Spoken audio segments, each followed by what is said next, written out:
Parks for Play is a unique organisation created by parents, play and youth experts in 2004.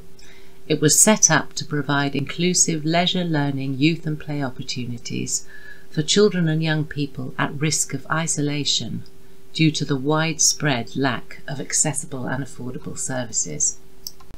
Parks for Play has delivered popular services and successful events in schools, community centres, streets and parks. It has run small, customised provision, giving local disabled children and young people consistent access to a supportive circle of known peers, experienced practitioners and parent networks. Parks for Play has run ongoing consultations with park users and the families of disabled children and campaigned to improve access to green spaces. The charity has always worked on the principle that improved access has multiple beneficiaries. The collaboration of everyone who has ever been on, wants to or needs to travel on wheels has mighty potential. Parks for Play ran the only full-time specialist after-school childcare in the country for both primary and secondary aged children from a special school in Birmingham across 5 years. The organisation has campaigned for the families of disabled children, particularly where they are single parents, to have appropriate, affordable childcare. This would enable parents to have equal access to training and employment and improve support to carry broader caring responsibilities across their own families. During the early days of the pandemic, the Parks for Play team supported a collaborative initiative with Children's Quarter to help produce and deliver over 6,000 play and leisure resource packs and vital provisions, which were taken to the doorsteps of isolated families. Many of these families had no contact with their schools or other organisations. Monster bread production was particularly popular with children and their families. As soon as Parks for Play were able to secure a venue, in June 2020, they began to deliver doubled-up, reduced-size sessions. This was to ensure that vulnerable children and young people were not left bereft of service provision. The delivery teams worked within rigid COVID compliance guidelines to reduce health risks, but carried a shared commitment to combating the impact of increased isolation on the well-being of children and their families.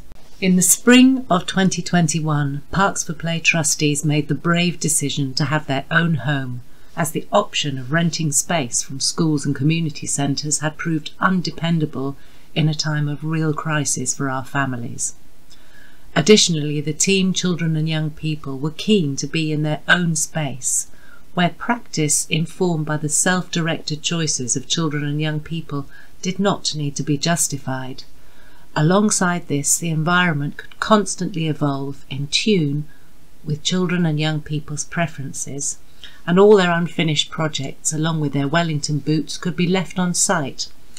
Tremendous effort from team leads and generous associates ensured that Coronation Road Play Centre, which was in need of substantial transformation, was safe for summer delivery by July 2021. Subsequently, there has been continuous repair and improvement, with plans now to add an additional building, diversify the green space, and create more structures selected by children and young people. The charity currently delivers Saturday, Sunday and holiday services for children and young people with the intention of restarting a specialist after-school childcare facility by 2023. In autumn 2020, Parks for Play collaborated with Children's Quarter to deliver a large-scale Halloween event for all the local children to lift spirits in very dark days. In summer, the charity also ran its first residential trips to Acker's Adventure Centre in Birmingham. This enabled young people to take their first steps towards independent living. In November, a successful inclusive fundraiser was responsible for much merriment and money raising. There are 65 regular users of Parks for Play services, which will rise to 100 by the end of summer and with after-school provision. Many of the attendees access little or no other provision outside of school. 20 part-time team members are involved in the delivery of 5 distinct services, supported by one service coordinator who manages multiple aspects of the charity. The charity benefits from support with development, fundraising and promotion through partnering organisations. 6 trustees have supported Parks for Play between 4 and 6 years. Amanda Bradley, the current chair, has been on board for a decade. Huge thanks are owed to Amanda, who will step down as chair now but stay with us. Both Jocelyn Mapp and James Accordin have stood down now and are thanked for their very valuable contributions. Rosalind Bolton, Laura Lacey and Sherry Zachariou will continue as dedicated trustees. 6 new people are standing to join the board. They will bring a valuable range of skills and experience to help Parks for Play grow into its new home. Parks for Play is working to ensure it can share its new home on a generous basis with like-minded community organisations. The charity continues to have grant support from Dens of Equality Community Inclusion Development Agency and is an active member and beneficiary of Children's Quarter, an alliance of over 60 member organisations advocating for and delivering inclusive services for children and young people. Parks for Play is also building many new partnerships with local mainstream and special schools, with Acca's Adventure Centre, Change Kitchen, Creative Active Lives, Box of Frogs, Shining Stars and Send Socials, and We Are.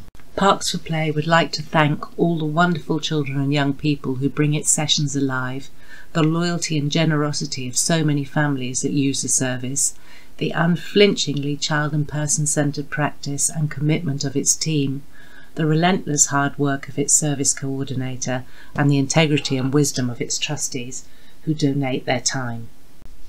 Funding from Birmingham City Council Short Breaks, Bring It On Brum, Holiday Activity Funding, Children in Need, Harry Payne, the National Lottery, the Steel Charitable Trust and many more is greatly appreciated.